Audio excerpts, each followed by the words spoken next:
Can't get any words. Podcast on blast, giving you the real talk, no holding back. Can't get any worse, we'll make you see. There's always a silver lining. We'll set you free, so join the movement. Let's change the game with the Can't Get Any Worse Podcast. What's going on, everyone? Welcome back to the Can't Get Any Worse podcast. Holy fuck, she is a steamer today. This will be officially the last episode I do without a fan in here. So for long-term listeners, there's still no aircon in this beautifully crafted studio, also known as a single car garage. But you can't win them all, can you? You can't win them all. But how are we all? We all had good weekends. We've all had a ripper start to the week. Monday, as per usual for me. Tuesday for you guys. So you guys are already ripping and tearing into your week. Well, I'm just sitting here talking shit into a microphone. But yeah, fresh off the back of another little regional tour, which we'll touch on in my weekend comedy. But yeah, feeling good and ready to tackle the week. So let me have a little sip here. Oh yeah, odds on. Let's take bets on how sweaty I'm going to be after this episode. Do you reckon I'm going to have armpit sweat or hat sweat first? I reckon. I can already feel the forehead sweating, so I reckon it's going to be hat sweat. But I had to rock a hat this episode because I need a haircut. And you guys know when my hair gets that little bit too long, I get a stupid little cowlick happening. So I'm not going to put you guys through that pain this week. So I've decided to wear a hat and just sweat that motherfucker up. But let's rip into what's happened this week. I touched on it a little bit last week, and I didn't want to touch on it too much, as I said, because I knew there'd be a fucking story out of it. So here we go. Here goes the next 10 minutes of me bitching and moaning about Queensland Main Roads Department of Transport. Fuck you guys. What a fuck around. That I've never successfully been in there and had like a good experience. I've never walked in and out and gone, that was easy. That I have nothing to complain about. I remember when I first turned, when was it? It was after I rolled the truck. That's right. I had to go and reapply for my license, and I went to Department of Transports with a mate. And I was filling in the form, and it asked for my and this, like, obviously I'm stupid now, but could you guys imagine how fucking dumb I was when I was 18, 19, however old I was? And it asked for my skin complexion. And I turned to my mate that was with me and said, is it racist to put Caucasian? To which we both had a little giggle, because obviously it's not. But I don't know why I just threw that in there. Just popped into my head when I said Department of Transport. And it took me back to one of the good times that I've had in one of their establishments. Tripping out about the record today. So hopefully things go well. Anyway, as I said, bought a new car, piece of piss. All right, let's go transfer it into my name. So I go there. I'm talking to the lady. Now, I've got personalised plates on my old ute, right? Which obviously I want to put onto my new ute. So I walk in. I go, I want to transfer this car into my name, and I also want to pull the plates off this car and put it on my new car. And she goes, okay, no worries. You'll need to fill out these 2 extra forms. Easy, no worries. She goes, before we can do that, you need to bring in your old plates, like on the new car, and hand them in before we can put your personalised plates on that. No worries. Piece of piss. She goes, do you have a screwdriver on you? I go, no, I don't actually. I'll have to go and buy one from Bunnings. Bunnings is pretty close. She goes, if you give me your driver's license, I can let you borrow this one. There, we're done. Piece of piss. I walk out to my car to take the number plates off.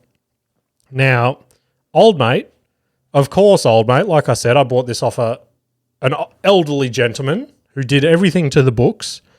And I don't know if you guys remember, if it was in any of your community pages, probably, 3 or 4 years ago, if I had to throw a dart. But like the police or someone was offering anti-theft screws on your number plates. Now, this bloke just had standard Queensland plates, but he must have just been worried about someone stealing them. So he's gone and got these bad boys. So I've gone, fuck, of course he did. So I've gone back in. I've gone, look, he's got the anti-theft screws on there. Do you have that screwdriver? And she goes, oh no, we're not allowed to give that out or something because it's a safety breach or some shit. And I'm like, okay, understandable. What do I need to do then? She goes, if you duck over to Repco, sometimes they'll let you borrow their one. So I go over there and same deal. They go, nah, the police have said we're not allowed to give them out anymore because people are stealing too many plates. And I've gone, okay, what do I need to fucking do? And she goes, unfortunately, you've got to go to the police station and they'll give you the tool to get it off. Now, the closest police station to me is the Beenleigh Police Station, which is about as exciting as you guys could imagine. So this is about 11 o'clock, 12 o'clock on a Monday, and I rock up to the Beenleigh Police Station. Can't get a park. I'm like, that's unusual. How many people are going to the police station on a Monday? So then I go in, and it is fucking packed. Not a seat left to sit down. Just full of the stereotypical type that would be at a police station. And I finally find a free seat, nuzzle myself up next to this less than desirable gentleman.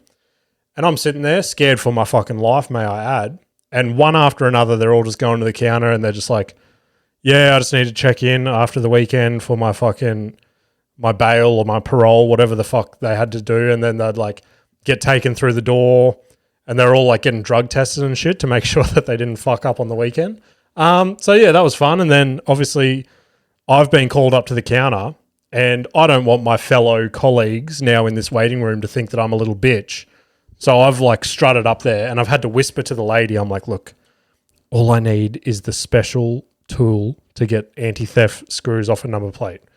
And then I just felt everyone's respect in the place just drop for me. Like they thought I was there for some sort of murder or something like that. But she goes, all right, give me your license. Gave me this little pencil case that was just full of all these tools and connections and shit. So I've gone, all right, we're on to a winner. And I go back out to my car and I'm trying everything in this pencil case. And of course, they don't have the one that I need. Turns out this guy did not only want to do anti-theft, but he didn't trust the screws that the police were giving out because maybe he thought people would catch on to that and end up like breaking the fucking, I don't know what I'm trying to say there, but just finding a loophole in the system. Let's say that. So he's gone and got his own screws with his own special fitting. So I've had to now take this back into the police station, go out to my car and just go on Bunnings, Trade Tools, fucking Total Tools, all the tool shops' websites and just scroll through their like drill bits and just be like, which one looks the most like this? Now, this is already 2 hours of just trying to change a car into my fucking name and I was fuming.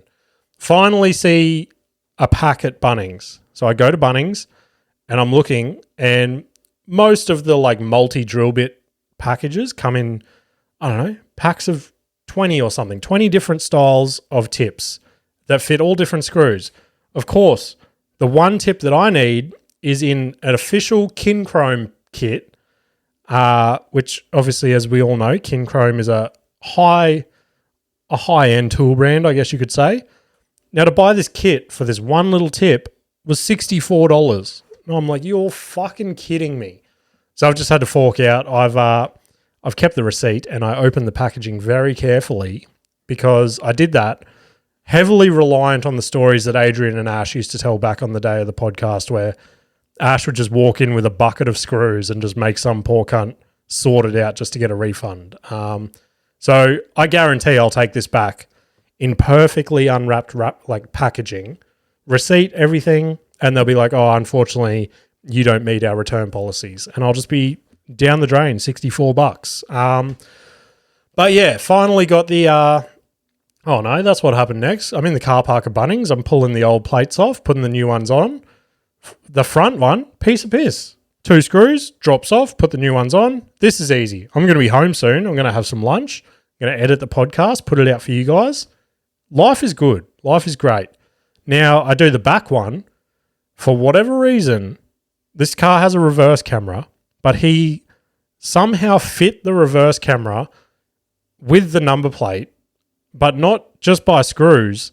he bolted this one. So I've had to get under the car in my nice white shirt that I had on last week's podcast and reach right up underneath in the most fucked position to get your hands on some nuts and get your hands on some nuts. That might be could be an episode title. And I feel like I should jot that down. Let me get my notes out. And yeah, finally got that off, drove back over there. And then I go to the lady, I go, okay, I'm back. She goes, oh, that took a while. I'm like, yeah, you're fucking telling me. Hang on, grab some nuts. Is that what I said? I don't remember. Let's just go with that. Anyway, so then she goes, oh, all right. Oh, hang on a minute. You don't have the VIN number for your old car. And I'm like, surely you can just search the registration for me and it'll be in your files. And she's gone, oh, unfortunately, we can't do that. And I'm like, I'm not driving home and getting the VIN number off my old car. Like at this point, I'm ready I'm ready to drive an unregistered car. Wouldn't be the first time. Happened a couple of months ago for those that were listening. Anyway, so I walk back out to the car. I'm like, what the fuck am I going to do? So I just search my rego, search it on the internet, and it comes up with all the revs checks that you can do to check if your car's been stolen or owes finance, blah, blah, blah. Now, all the websites like this, I'd click on and I'd enter the rego and it'd give me maybe the first 6 numbers and letters, but then the rest would be all blocked out because obviously they want to make you pay the $30 or whatever. Now, I'm already in the whole $64 just to get the number plates off. I'm not going any deeper into this because I know Department of Transport's about to sting me a hefty fee just to transfer this stupid thing into my name. So I'm being tight at the moment. If I spent the $30, I could have been home having lunch by now, but fuck that shit. So then I scroll through Google and at the very bottom of the first page, I click on one and this website blanks out the first 6 numbers and gives you the last 6 numbers. Oh yeah. My detective work just fucking kicked right in. So I've quickly gone to the first website, wrote down the first 6, went to the last website, wrote down the last 6, handed it in, and she didn't know what to say. She was fucking gobsmacked. Like, how did you do this wizardry? So yeah, had a bit of a win with the VIN there. A win in a VIN. Win with the VIN. I don't fucking know. I don't know. This was a stressful time for me. But there was one more thing. Now, I found this fucked, and it could be a little bit of information for you guys if you're ever in this situation. But as I said, I bought it off an elderly gentleman, and he filled out most of the paperwork in the transfer thing for me. So thank you very much. Now I hand that over to her. She's filling it all out, ticking it, blah, blah, blah. And she goes, oh, it says here you've got a concession. And I'm like, no, I don't remember ticking that. And she's like, you've ticked here that you've got a concession. I'm like, oh, okay. Like, I bought it off an old man. He must have thought that question was for him. So he must have had a concession. She's like, oh, okay. Well, let me just look that up on the file. She's looked it up. She's like, yep, it appears that he has a concession. So he actually got a discount on his registration that he's paid on this car. So the 12 months registration that I thought I was getting for free with the car, she goes, unfortunately how it works when you transfer the car into your name, you lose that concession savings. So now you're actually financially responsible for any savings that he had on his registration. I'm like, how does that fucking make sense? Like, just cop it. You guys cop it. I'm sure you can. So I ended up having to pay an extra $200 or something just for the rego that he saved. I was like, that's a fucking rort. But anyway, little lesson for you guys if you ever are buying a car off an old man. What else is happening this week? That was enough. What was that? Holy fuck, about 15 minutes on Department of Transport. You're welcome, guys. I had a moment again yesterday. Nikita went grocery shopping. So I was here with the boys, and again, we're in the backyard. I was on my laptop doing something, and they were just entertaining themselves, just doing boy shit. They're on the trampoline. They're digging holes. They're fucking playing with trucks and stuff. I'm like, this is living. Now, again, we had that silent moment. And after the other week where they snuck all the sugary shit, I should have paid attention. I should have been like, what's going on here? I should do some parenting right now. But I decided against it because who wants to do some parenting on a Sunday afternoon? And about 10 minutes goes past and they're playing nicely, which I don't know if any of you guys have 2 kids, but that's a pretty rare occurrence for them to be playing nicely for 10 minutes. So I've gone, all right, I need to suss this out. What the fuck are they doing? So I walk around the corner and I see basically, to paint the picture, we live in like a 90s style house, I suppose. And where the windows are, they used to do like an extra external row of bricks, if that makes sense. So it was like a little window ledge made out of bricks. And I've got maybe like a 10 to 12 foot ladder that I keep around the side of the house if I've ever got to get on the roof. And they've put this ladder on that ledge, pulled the trampoline out as far as it could go into the middle of the yard and put the other end of the ladder there.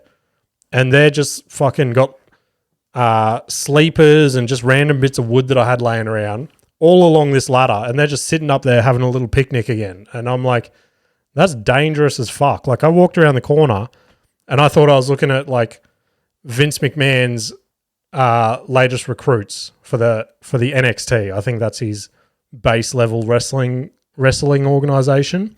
But yeah, it looked like they were full about to have a ladder match just in the middle of the yard. I'm like, boys, you can't do that. And they're like, oh, we're being safe. And I'm like, ugh.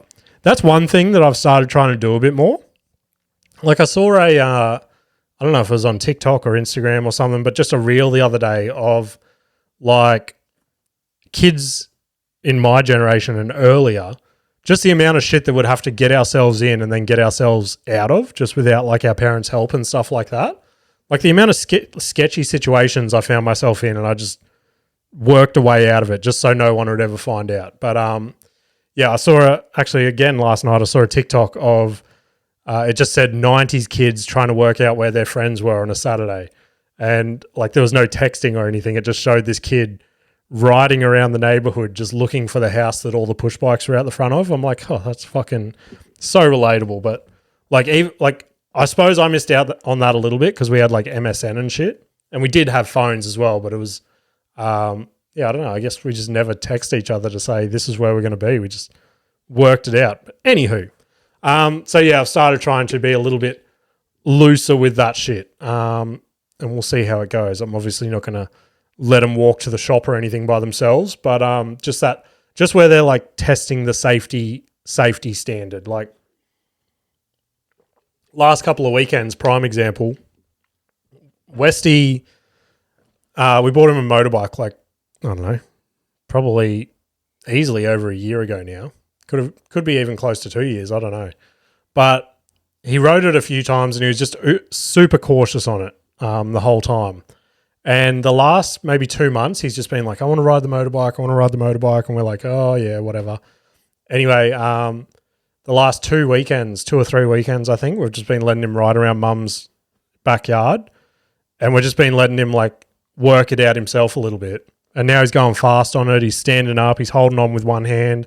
I built him a little jump yesterday that he was like getting air on. I'm like, what? Who the fuck is this kid? But yeah, he almost came flying over the handlebars the first time he hit the jump because I guess when you first hit a jump, you don't really know what to expect. So he's put full weight into the handlebars and almost eaten shit. But luckily, he corrected. He got it all good. So what else? Oh, I thought I'd touch on. I don't know if you guys have noticed, but I've got some new wardrobe happening. So last week I had my Conor McGregor shirt on. This week I had this one. Now the reason I say this is the little tour, which we're going to get on right after this story. I wore this on the first day of tour, right? And we've pulled into a service centre about halfway to go to the toilet and get a little drink and stuff. And as I've walked into the toilet, I just hear this guy look at me and smile. And I'm like, am I fucking in the right place here? Or is this one of those types of toilets? And he looks at me and he just goes, "Go Eagles." And I'm like, what the fuck is this guy talking about? And I think he could see the confusion in my face, and he points to my shirt. He's like, "Philly, go Eagles." And I'm like, huh, yeah. I'm like, hey, bud, we live in Australia.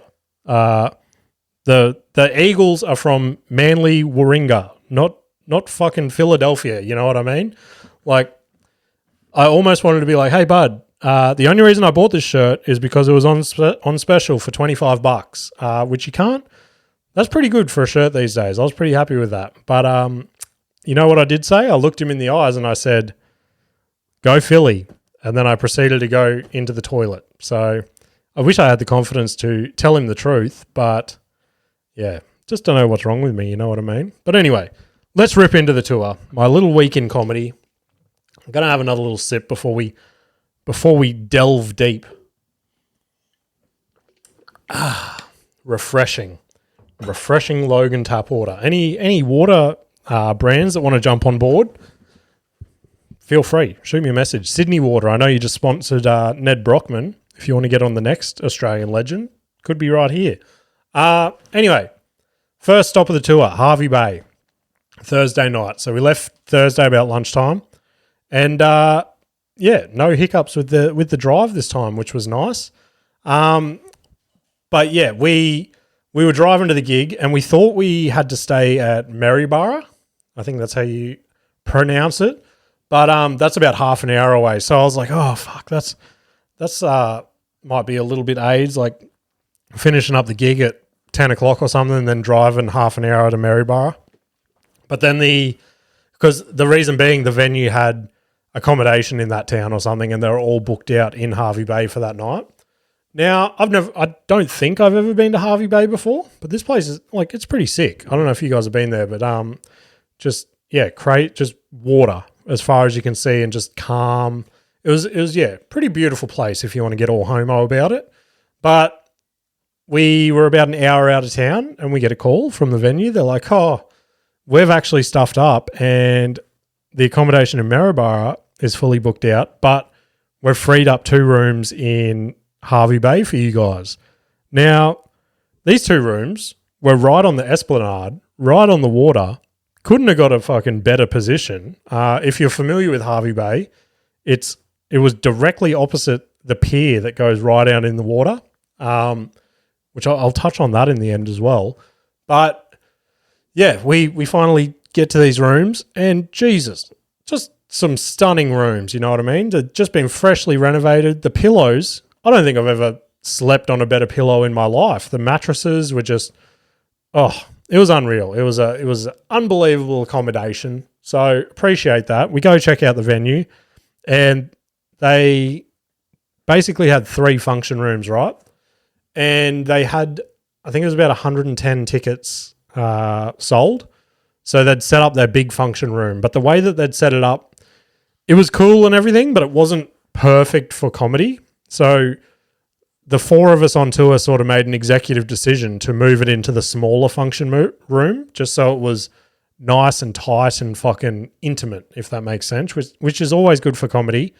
And the venue had basically said, "Oh, we don't have the staff this late on a Thursday afternoon, so if we are going to do it, you guys might have to chip in." And so we did it, and I think it made for a fucking million times better show. But yeah, the show was insane, to be honest. One of the funnest shows I've been a part of. I think I put a little post up on Instagram yesterday and said that. But 110 people that were just, there was not one person in the room that was not up for it. So I had a 10-minute spot, and the guy running it, who's fucking low-key killing the game at the moment, he's pretty much any room he's running, he's selling out. So yeah, hats off to him. And he more or less said, "Look, just go for it, and I'll give you the light when I think it's time to wrap up." And I ended up getting 16 minutes in of just like, I was doing my material, but at the same time, in between each joke, I was just talking to the crowd. I was fucking around with them. I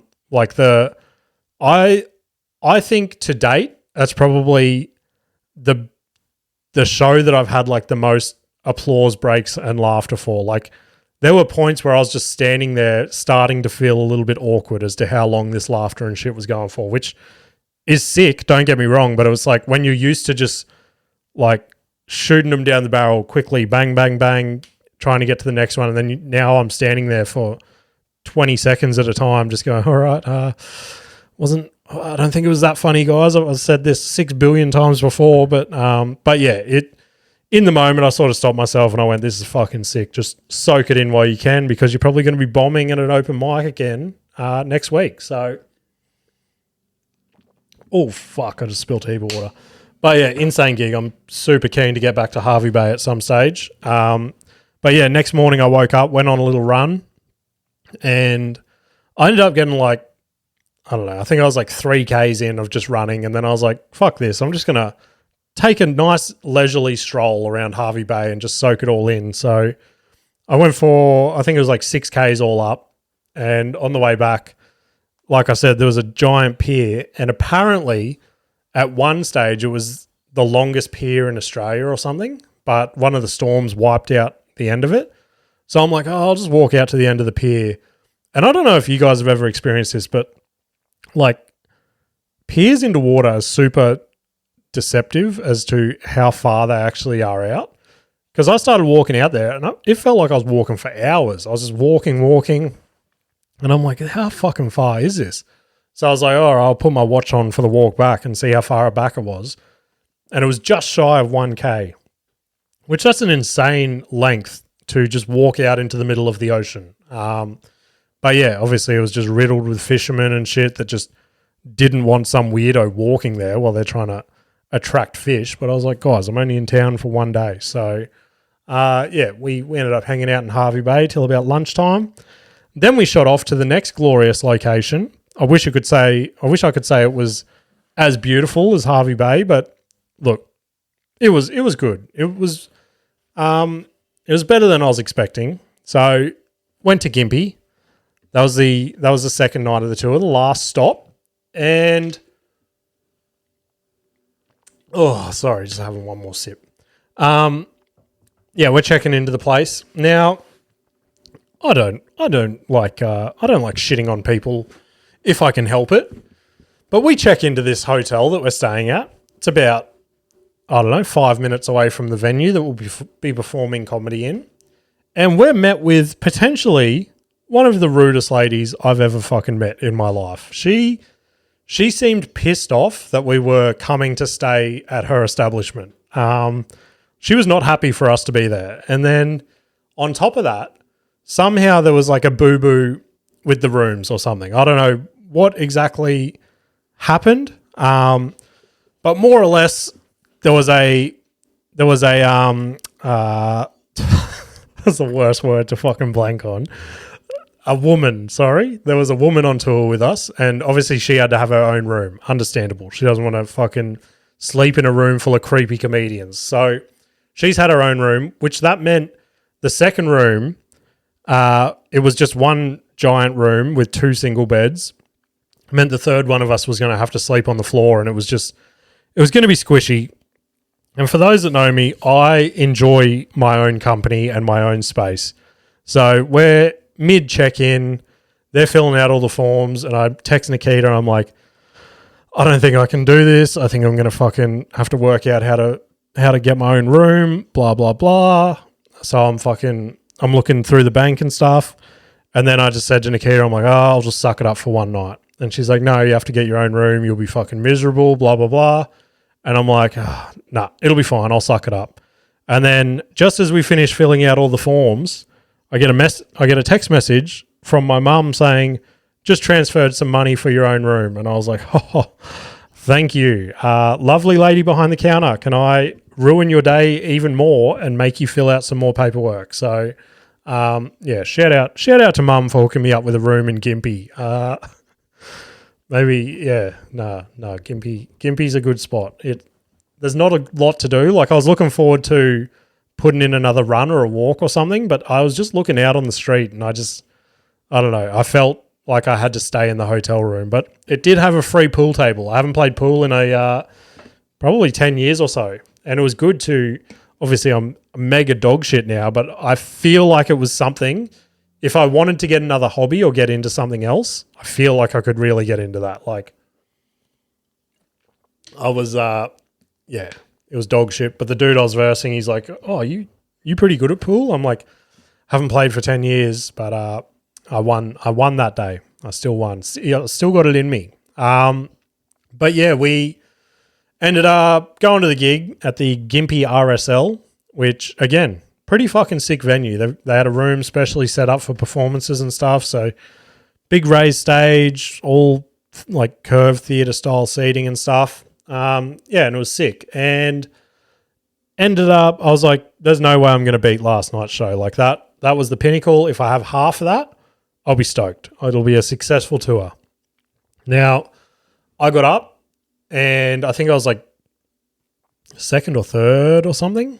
And I saw the first two guys. Now, this room, they wanted to be involved. They were talkative. They wanted to be part of the show. And I was like, all right, this is just going to be a loosey-goosey set. I will have to dip in and out of my material here and there. Now, there was just this one dude up the back, and he was just yelling out stuff the entire time. And to the point it was like, not only me, but everyone else on the lineup was starting to get pretty shitty. Like it was at the point where he was ruining the show. So there was like chitter chatter of like, should we remove him, blah, blah, blah.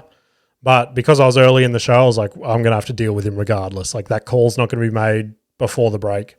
So I get up there and straight away he's just into me and I'm like, fuck. And so I'm going back and forth. But the issue was he was in the far back corner in the dark and he was extremely drunk. You could not understand anything he was saying. So I was basically just throwing out random like heckler shutdowns and shit. And it was getting the crowd on side and they're all starting to hate him and stuff.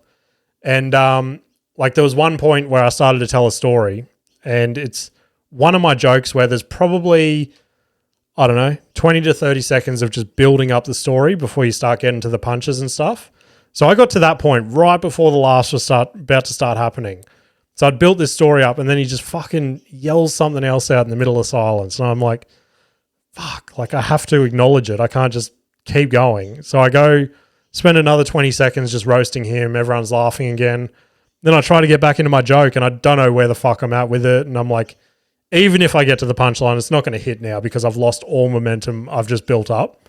So then I just went on this like 40-second rant of how that joke's dead. That joke fucking died in Gympie. Gympie's responsible for killing comedy. And everything I was saying, they were just gobbling it up. I'm like, this is fucking sick. And then, there were just a few other points. Like I put a photo up of me with a gun in my mouth just because I was like, he was getting to that point where I was like, I'd rather fucking kill myself than listen to this guy talk any further. But I might even, like a few of those bits were funny enough to maybe put some clips up finally. So I might even chop up that video later this week and put up a little bit of a like heckler video or something. We'll see. We all know I won't have the confidence to do it, but we can always make false promises. Now, this is probably... same deal. Let's just recap on that. 10-minute spot, I think I went for about 14, 15 minutes based on the recording. And again, James just let me run because I was sort of running well with the crowd and stuff. I suppose I was somewhat getting them on side, ready for the next acts, which was good.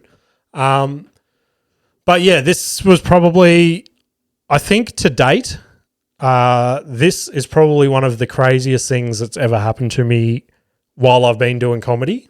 And to be honest, it's like everything that I sort of started comedy for, like just for these moments. Like I think I said it a couple of months ago. When I was in the early days, I'm like, fuck yeah, this is the path to success. This is fucking the money, the fame, all that. But now, like I literally could not give a fuck about it. Like I said, if I can somehow make my yearly cabinet making wage telling dick jokes, I'd be the happiest person in the world.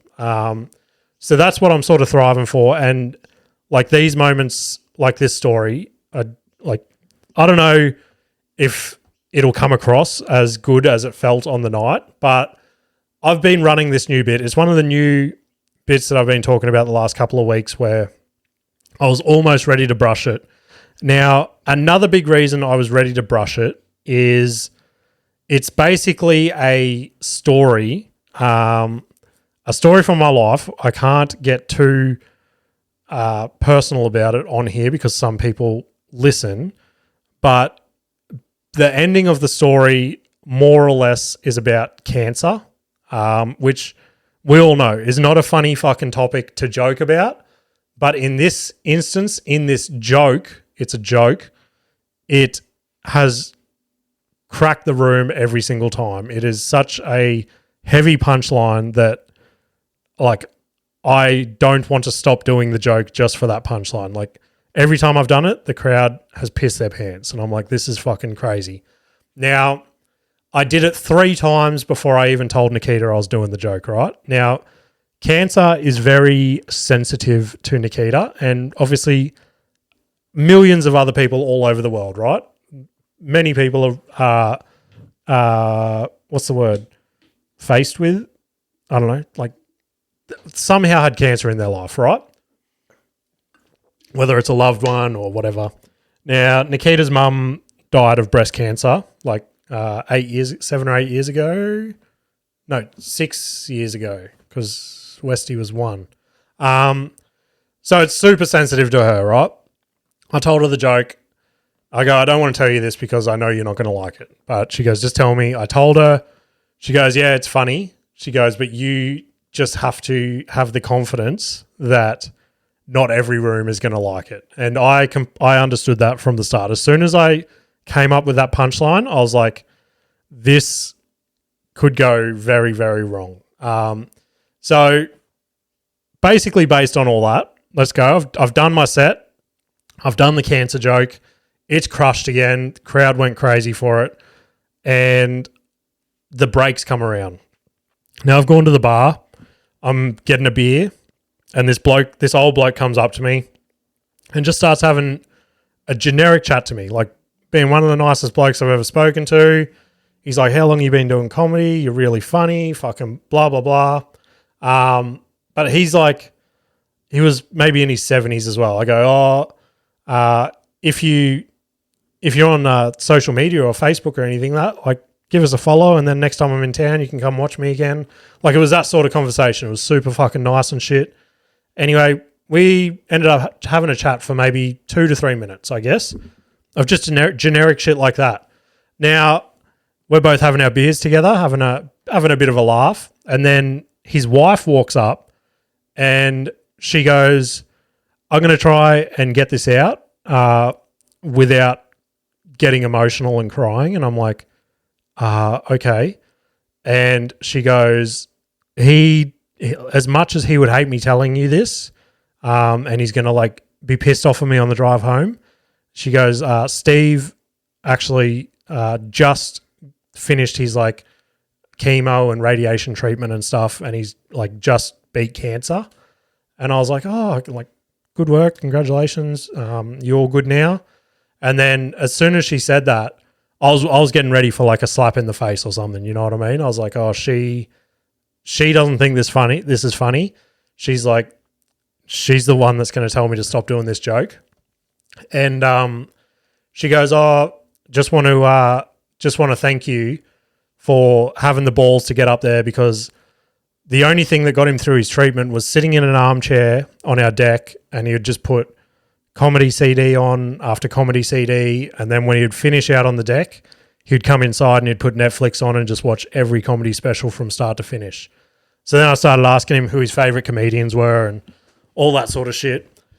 But then he goes, look, I just want to say thank you, because all through my treatment, I was like, fuck, I just want to hear someone joke about cancer and not be so sensitive about it and stuff. And he goes like, thank you so much for just putting your balls on the line and saying that. And I was like, fuck, like, and then I was starting to get like all emotional. I'm like, fuck, you can't cry. You're the funny clown. But it was just a super awesome experience I had between those two. And they were just like, yeah, like we'll keep an eye out next time you're in town. We'll definitely be coming back and watching you, blah, blah, blah. So yeah, that was it was pretty sick. Pretty sick experience. So then I just had to go back into the corner of the room and drink by myself. So that was fun. What else we got? Oh, that's right. I got a late call up while I was in Gympie for Home of the Arts on Saturday night. Now, as I've said, that's sort of the big Gold Coast one that you want to jump on. So I was like, of course I will. Of course I will jump on. Paid gig in a good fucking room. Good little basement section of Home of the Arts. So drove down there on Saturday night. First time ever I could not get a car park. And I'm like, what the fuck is going on? Like, I thought they'd triple sold this place out. I was going to have to do some extra sets or something. But turns out there was some sort of kids dance recital or something on. So I'm stressing out. It's like 5 minutes to showtime. I'm still trying to find a car park. Finally get one, sprint in. And yeah, I was, like I said, I was pretty high on the back of the last 2 nights, like in Hervey Bay and Gympie. So I was like, oh, I'm going to fucking destroy tonight. And I don't know, it just was not on for some reason. Like, it was still a good set. Like, it was a good set in my regular week to week, but just basing it on those last 2 sets, I was like, fuck, like, I wish I could just go back to that. And like, that's when I spoke about the last regional tour, this experience is what I was expecting the first time. So it was good to finally get that. It's definitely made me hungrier to get back out to those sort of areas and do comedy out there, just because I genuinely feel they get my sense of humor a lot more. And it's also everything around here just seems like, all right, get up, do your set. That's your set. All right, get off, fuck off. Whereas in those areas, they're cool for you just to break away from your material for a minute or so and just talk to them and like try and make something funny on the fly. And then they'll come up to you after the show and fucking tell you this and that. And like, same deal in Gympie. Someone else came up to me and they were saying one of my bits back to me, and it took me a while. I'm like, what are you talking about? He's like, oh, that bit about this. And I'm like, oh, fuck, of course. Sorry, I was just fucking in my head. So that was cool. It was a good experience. But the crazy thing is I recorded all 3 sets, Hervey Bay, Gympie, and Home of the Arts. And I've watched all 3 back.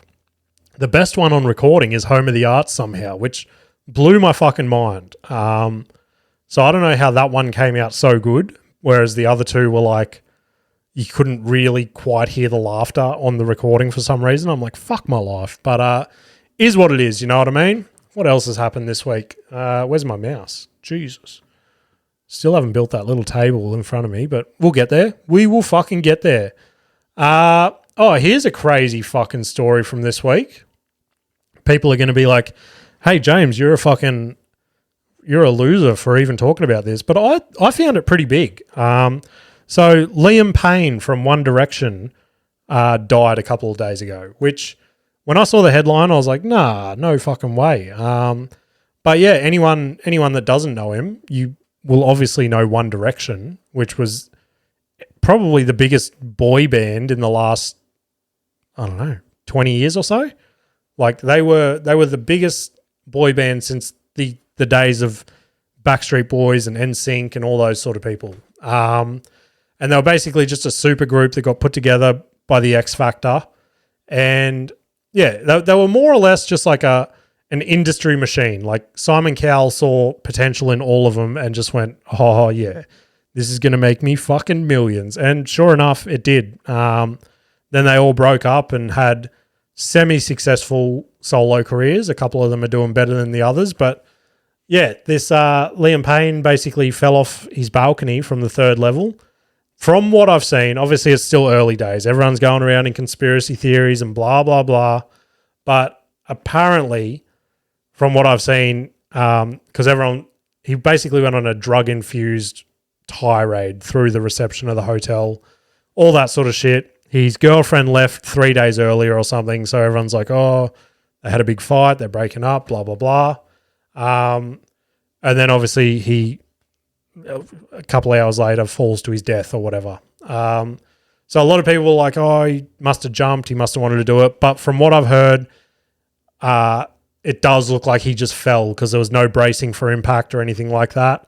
And also with the drugs in his system, which haven't been proven yet, but from all reports, apparently he was pretty well unconscious when he fell. So it could have been a complete accident where he's just fumbled over out onto the balcony and just taken a fall. So some pretty heavy scenes of his dad like standing on the balcony just looking down to where he would have fallen and shit like that, which me personally as a parent, I don't know if I could do that. Like, God forbid, like hopefully never fucking happens. But yeah, if something like that happened, I don't know if I could return to the scene and just like look down at that. But yeah, Liam, he had a 7-year-old son as well, with Sheryl Crow, I think it was, who was one of the judges on X Factor when he got through. So that's a pretty crazy full circle moment for him. But that sort of blew my mind as well because Westy's 7 now, and obviously I like all the shit that he just absorbs at the moment. Like I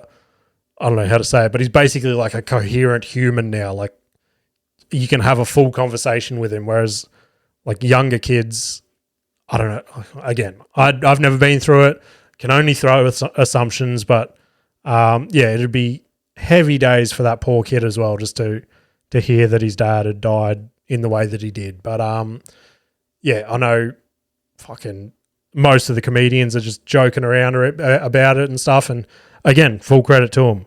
The same page as the cancer joke that I'm doing. You joke about what you want to joke about as long as it's funny, I suppose. But I didn't really see too much humor in it, just I guess because I was a somewhat closeted fan of One Direction, but let's sweep that under the rug. Let's get on to some more happier and crazy. Oh, actually, this fucking next one isn't happy either. Buckle in for the most depressing episode ever. That's not true. We were all here about 2 or 3 months ago. But hats off to Francis Ngannou. So he made his debut in the PFL yesterday. For those that don't know, he was basically a fucking destroyer in the UFC, right? Probably, if not one of the best heavyweight champions I've seen in the UFC. And the super fight that I would give anything to see, there's millions that everyone throws around daily. But for me personally, I would have loved to have seen Francis Ngannou versus John Jones, just because John Jones is obviously seen as the greatest of all time. He's taken that jump to heavyweight, and then the UFC and Francis couldn't come together on an agreement to renew his contract. Francis basically went to the PFL, which is a competitor of the UFC, and he, from what I've heard, he gets $1 million a fight now.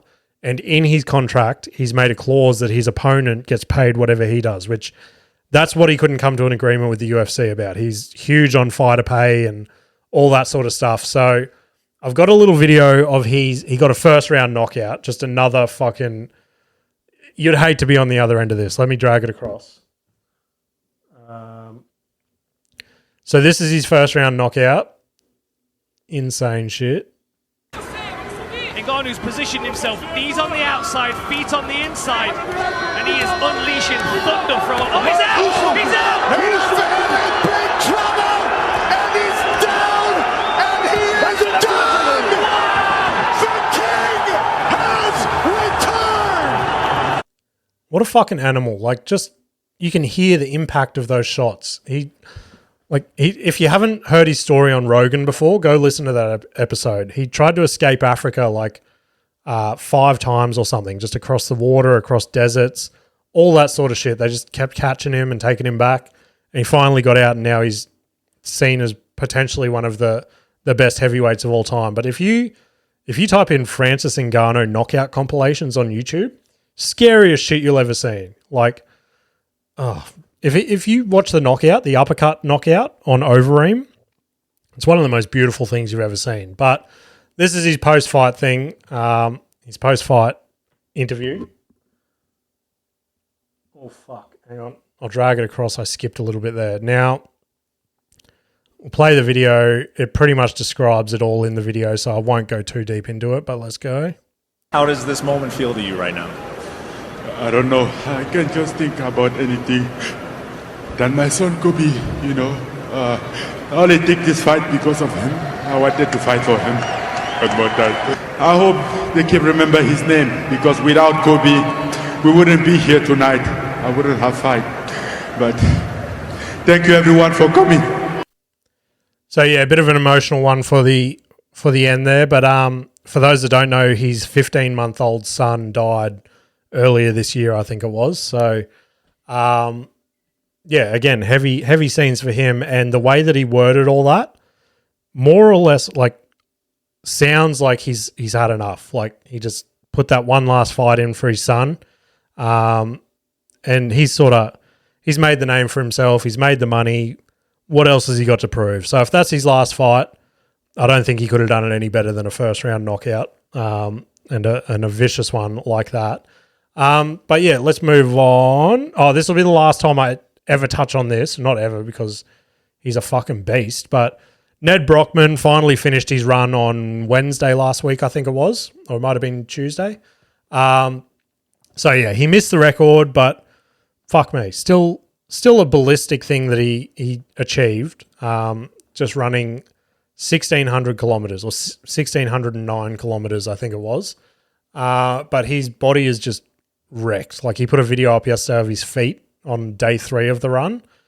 Disgusting shit. Just flesh falling off, all black and moldy and wrinkly. Just yuck shit. But if you haven't donated, go donate. I think he's raised about 3.5 mil at this time of recording. Someone could have made a big donation last night. But it's one of the shitty things, I suppose, is they did a big end of run show the night before, right? And they were getting all the celebrities in and stuff. Israel Adesanya came and ran with him in the rain, which is one of the most crazy scenes I've ever seen. That was amazing. And yeah, that final show, I was definitely sitting there. I know a lot of Australia was sitting there waiting for big names like Woolworths, Coles, Bunnings, fucking all the big name players just to jump on and be like, all right, here's $100,000. Here's $5,000. You know what I mean? Throw something at the poor bloke. He runs his own milk company now. I drank one, that little bottle there, Nedd's Milk. Go get one at 7-Eleven, or I think it's available lots of places now. But basically, Nedd's dad runs that place, and he came on the TikTok live and he goes, look, any milk companies in Australia, if you want to donate a portion of your milk to Nedd's run, we will give you billboards, we'll give you any advertising, we'll put your milk on our desks and shit while Nedd's running. We'll promote your thing. And every milk company just fucking basically shot him down, like all the big Australian milk ones and stuff. So, yeah, a bit of a, I don't know, I felt like it was a bit of a dog effort from all the big guys in this, because I know back when he did the run across Australia, everyone was jumping on board. Like, everyone wanted to be a part of it. Everyone wanted to be like a bit of Nedd. So, I don't know. It just sucked a little bit that he's raised more money this time, but I feel like it's from most of the general punters and shit like that. But, yeah, again, go donate if you haven't donated. One little fact that I established after last week's episode, I said I ran 16 Ks. So, like I just said, he ran 1,600 Ks. So, I ran 1% of his entire run, and I was wrecked. So, again, I know I'm not like an athlete or anything like him, but just imagine doing that run that I did 100 more times. It's nuts. And I'm probably never going to try it. So another crazy thing about that, Matt Carvoso that came on here a couple of weeks ago from the Mayraki podcast, he put a little Instagram story up saying that he was getting a Nedd Brockmann tattoo on his leg, and he ended up getting it yesterday. So he FaceTimed me when he was like 2 hours in. He's just like, I'm fucking bored and want this to end. So full credit to him. I think he even got a reply from Nedd from all reports just saying that's fucking crazy or some shit like that. So I haven't seen it finished. He's probably a story or something up now. I'll check when I get off. But the other big UFC news, I should have touched on this when I was talking about Francis. UFC is coming back to Australia, coming to Sydney on February 9th. So I know I said I'd give my left nut to go to Perth this year. Didn't eventuate with everything going on, but I don't know. Sydney, Feb 9th seems achievable. The name's being thrown around at the moment. Volkanovski, Adesanya, everyone's going to be making an appearance from all reports. So I don't know. Westy's birthday is February 12th. Maybe I can be like, hey, Westy, want to go to Sydney? And then if I can get him on board, it's going to be easier to convince Nikita. So yeah, I don't know. Maybe. We'll see how we go. Premature premise. I don't have anything. Nah, I'm going to leave it this week. I'll come back with a good one next week. I did have one jotted there, but I'm not happy to bring it to the table just yet. Motivational clip for the week. So, where's that fucking video? Now, this isn't necessarily your common motivational video for the clip that I play. Motivational clip of the week, sorry. But this week I was looking for comedy specials to watch just while I was doing mundane shit like quotes and all that sort of stuff. And I watched a couple of Kevin Hart specials again. Now, I've said it on here before. A lot of people shit on Kevin Hart, but still to this day, he's one of my favorite comedians, right? Just the way that he can tell a story and make a general boring story so funny and fun just for the audience. So this clip is how he ended his show, Let Me Explain, in Madison Square Garden. And this is probably the special right before he became huge, like household name type shit. Like he was massive in the comedy scene at this stage, and he'd done maybe a few movies, I suppose, but this is what launched him. So he's just wrapped up his full hour special, right? And he comes back to the mic. He's already said thank you and all that sort of shit. Comes back to the mic, and then he just gives this. And this fucking, just hearing him say this literally makes my hair stand up. So before I go, I'm gonna end on a fucking note from the heart right now. And I'm gonna try not to be a bitch and get emotional up here. Dude, I am now one of few to fucking perform as a stand-up comedian in Madison fucking Square Garden. Hey, listen to me. Listen to me. You have no idea the fucking feeling that I have going through my body right now, man. This is a fucking dream come true.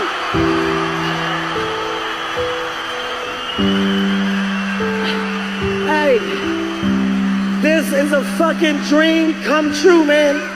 Thank you for being loyal. Thank you for growing with me. Thank you for fucking enjoying me.